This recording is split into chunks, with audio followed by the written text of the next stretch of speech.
खबर देंगे आपको डॉलर की मजीद बेकदरी। इंटरबैंक में डॉलर ₹2.19 सस्ता हो गया। इंटरबैंक में डॉलर ₹221.75 पर ट्रेड हो रहा है। अहम अपडेट आपसे शेयर कर रहे हैं। डॉलर की कदर में मजीद बेकदरी।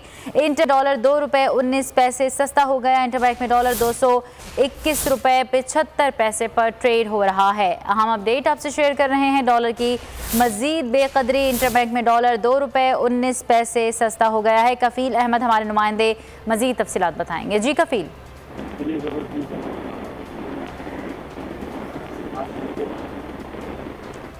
डॉलर की कदर में मजीद बेकदरी। इंटरबैंक में डॉलर ₹2.19 सस्ता हो गया। इंटरबैंक में डॉलर ₹276 पर ट्रेड हो रहा है।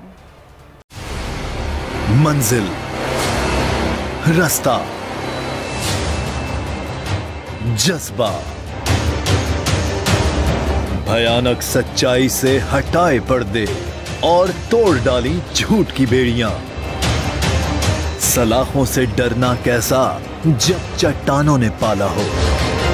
इमरान खान बोल के साथ जुम्मे से इतवार रात 10 बजे सिर्फ बोल न्यूज पर। सबसे ज्यादा व्यूज, सबसे ज्यादा रील्स और सबसे ज्यादा रेटिंग के साथ बोल अब भी नंबर 1 पोजीशन पर बरकरार। अगर आपको ये वीडियो पसंद आई तो लाइक पर क्लिक कीजिए, सब्सक्राइब करें और बेल दबाएं ताकि कोई खबर रह न जाए।